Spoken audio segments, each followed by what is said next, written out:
Actual में हम कैसे वहां पर जैसे मिनी स्विट्जरलैंड बोलते हैं बायसन वैली को, वहां पे घोड़े से ऊपर पहुंचे थे और घोड़े से ऊपर पहुंचे, एंजॉय किए, फोटो वोटो खींचे हमारे सामने काफी, यानी वो मंजर आज भी मेरे को याद है कि लोग काफी यानी एंजॉय कर रहे थे, पब्लिक थी, बच्चे थे, लेडीज थे। और ऐसा एहसास नहीं होता कि 5 मिनट के बाद ये सब यानी इतना माहौल बदल जाएगा। और मेरी लक थी कि हम इंजॉय करके एग्जिट गेट जो है 15 फीट चौड़ा है, ग्रीन गेट था, और लगभग 60-70 फीट लंबा है, और उसके आगे जाने के बाद सिर्फ 4 फीट का दरवाजा हो जाता है बाहर निकलने के लिए जंगल की तरफ। तो लकी हमारी ये थी कि हम 4 फीट के दरवाजा एग्जिट गेट पे ही खड़े थे, और पीछे से फायरिंग की आवाज हुई अंदर ये वहां पे गार्डन में, और पूरी पब्लिक वो गैलरी में घुसी, और जो पीछे मैंने देखा तो पूरी पब्लिक से भर गया था, और पब्लिक एक दूसरे को कुचलते हुए आ रही थी, धक्का देते हुए आ रही थी। तो मैंने मिसेस को दलदल की तरफ कूदाया, फिर मेरे बेटे ने भी पीछे कूदा, और तब तक पब्लिक पूरी दरवाजे तक आ गई थी, और पब्लिक एक दूसरे को धक्के दे रही थी, और फायरिंग की आवाज आई, और लोग बहुत चिल्ला रहे थे, जैसे चिल्ला रहे थे, चित्कार रहे थे। तो हमारी हिम्मत नहीं, फिर हम जंगल की तरफ कूदे, और जंगल की तरफ कूदने से इनका पैर वहीं पे मुड़ गया पूरा, और फिर इनको वैसे ही उसी हालत में हम कंडीशन में मैं और मेरे बेटे ने पकड़ के, और इन्होंने खुद की हिम्मत पे, खुद भी काफी जगहों पे हिम्मत दिखाए, 3 से 4 बार ये पहाड़ पे गिरे हैं, और हमने 7 से 8 किलोमीटर जंगल के रास्ते से नीचे उतरे हम।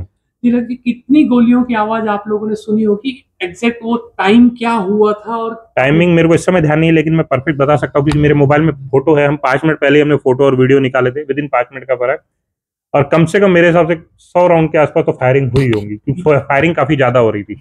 कितने लोग थे? आप नजर नहीं, जहां से गोलियों की आवाज मैंने आपको दिख रहा एक्चुअल में ऐसा है कि वो 15 बाय 60-70 फीट की रास्ता है, उसके बाद ऐसे बंद होकर सिर्फ 4 फीट का दरवाजा निकलता है। मैं दरवाजे के उस तरफ था, हमने एक बार, मैंने पीछे पलट के देखा सिर्फ एक बार, तो पूरी जो गैलरी थी वो पब्लिक से भर चुकी थी, हर कोई निकलना चाहता था, लेकिन निकलने की जगह नहीं थी, और उसके पीछे यानी टेररिस्ट थे, तो मैंने किसी को देख नहीं पाया, और हमारे को एक ही बार देखा, उसके बाद मैंने फिर पीछे देखने की हिम्मत भी नहीं हुई। अब सिर्फ जंगल की तरफ भागे, कि जो लोगों का चिल्लाना था, जैसे किसी बकरा कैसे बकरे को काटता है कोई कैसा, वैसे चिल्लाते हैं, तो वैसे टाइप के लोग चिल्ला रहे थे, और पीछे गोलियां कंटिन्यू चल रही थी, एक ऑटोमेटिक हथियार होंगे, क्योंकि कंटिन्यू गोलियां चल रही थी, और एक आदमी नहीं था, एक से ज्यादा था, बस इतना मेरे को मालूम है जिस हिसाब से गोलियां चल रही थी। उस समय वहां कितने लोग मौजूद होंगे? आप गेट के पास से, लेकिन पीछे की जो पूरी वैली है, कितने लोग? एक्चुअल में जब मैं गार्डन में था, मैं गार्डन में था, वहां पे मेरे हिसाब से कम 400-500 की तो पब्लिक होनी चाहिए अंदर गार्डन के अंदर उस समय, अंदाजा, मैंने गिना नहीं, लेकिन परफेक्ट नहीं, लेकिन अंदाजा 400-500 लोग उस समय गार्डन में थे।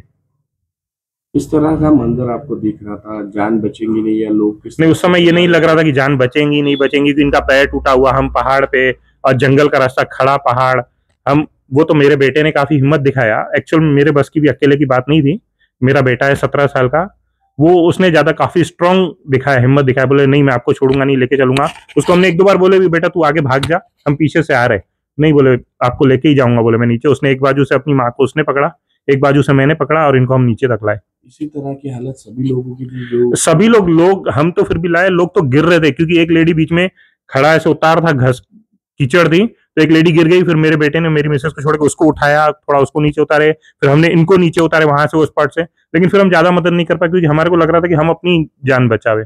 लोग गिरते जा रहे थे वहां से, पहाड़ से गिरते गिरते आ रहे थे, कई बार कई लोग गिरे वहां, कई लेडीज गिरी, कई जेंट्स गिरे वहां पे, पहाड़ से नदी में गिरा कोई। तिलक जी, ये जो पूरी वैली है जिस जगह आप थे, वहां सैन्य, भारतीय सेना की या कश्मीर पुलिस की कुछ उपस्थिति नहीं, जहाँ पे हम जो मिनी स्विट्जरलैंड बोलते हैं, वहां पे मेरे को कोई सिक्योरिटी ऊपर में नहीं दिखाई दी, नीचे थी, जो पहाड़ के नीचे था वहां पे था, ऊपर में कुछ नहीं था। क्यों था ऐसा? नहीं, मेरे को आइडिया नहीं, अब हम घूमने गए थे, हमारे को ये अनुभव ही नहीं था कि ऐसा कुछ हो जाएगा। हम इंजॉय कर रहे थे, मेरे पास फोटो है, वीडियो में दिखा दूंगा, विद इन 5 मिनट पहले का वीडियो था, मेरे पास फोटो है। एक हस्बैंड अपनी वाइफ के साथ फोटो खिंचा रहा था, शायद उनकी नई शादी हुई थी, मेरी मिसेज ने मेरे को बोली कि उनके सामान फोटो खींचना है, अभी न्यूज में आ रहा है कि उनके हस्बैंड को मार दिए। वो एक तरह से स्वर्ग था, कुछ इस फलों में नर्क हो गया। 5 मिनट पहले का मेरे को आज भी सीन याद है, मैं कभी जिंदगी में नहीं भूल पाऊंगा। ऐसा लग रहा था कि भाई बहुत माहौल अलग है, स्वर्ग टाइप है, बड़े बड़े पेड़, और लोग एंजॉय कर रहे हैं, एंजॉय यानी फुल एंजॉय कर रहे थे लोग, और 5 मिनट बाद ऐसा बन जाएगा माहौल, हम सोच नहीं सकते उस बारे में। हरियाणा के वो नेवी ऑफिसर जिनकी अभी भी शादी, आप लोगों ने देखा था उन्हें उस जगह? एक्चुअल में मैंने अभी उसके बाद मैं वहां से रात को 1 बजे पहुंचा हूँ, तो मैंने अभी तक टीवी भी नहीं देखा हूँ, अभी आपसे बात कर रहा हूँ, टीवी तक नहीं देखा हूँ, और हमारी वहां पे मोबाइल भी यहाँ के सिम काम नहीं कर रहे थे, तो हमने कुछ नहीं देखे।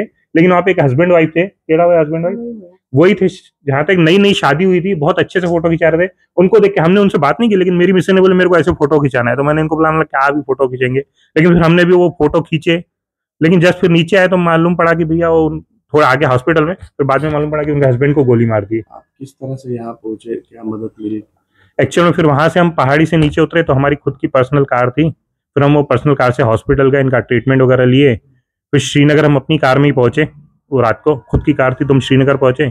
वहां से फ्लाइट जो बुक कर रहा था मैं, क्योंकि फ्रैक्चर थे, मैं इनको रोक नहीं सकता था, तो हर फ्लाइट बुक आ रही थी। तो मैंने विक्की भैया को फ़ोन किया, विक्की कुकरेजा जी है, उनको फ़ोन किया। हमला देखो भाई, मेरे को कोई ये नहीं है, मेरे को किसी भी तरह से फ्लाइट की टिकट दिलाओ, मतलब चार्जेस भी मैं भरने को रेडी हूँ, जो होंगे कुछ होगा, लेकिन मेरे को एक्चुअल में बुकिंग मिल नहीं रही है। लोग वहां पे बहुत पैनिक सिचुएशन थी। और विंकी रुघवानी जी है, ये कंटिन्यू कॉल कर रहे थे हमारे से, कंटिन्यू बात टच में थे, बात कर रहे थे। मतलब मेरे को कोई दिक्कत नहीं, मेरे को निकलना है बस यहाँ से, इनकी कंडीशन ये है, निकलना है तो, लेकिन फ्लाइट ही नहीं मिल रही थी। फिर विक्की कुकरेजा जी ने वहाँ पे कोई मुंडे जी है सर, उनसे बात की है सीएमओ में। फिर उन्होंने हमारे को, मुंडे जी ने काफी सपोर्ट किए मेरे को कंटिन्यू, वो एयरपोर्ट जाने तक के मुंडे जी मेरे से कंटिन्यू टच में थे। और मेरे को एयरपोर्ट निकलने के टाइम भी फोन है, आप एयरपोर्ट के लिए निकल गए, आपको कोई हेल्प चाहिए? मैं नहीं, मैं एयरपोर्ट के लिए निकल चुका हूँ, खुद की कार है, मतलब खुद की कार में हम पर्सनल ड्राइवर के साथ निकल चुके हैं।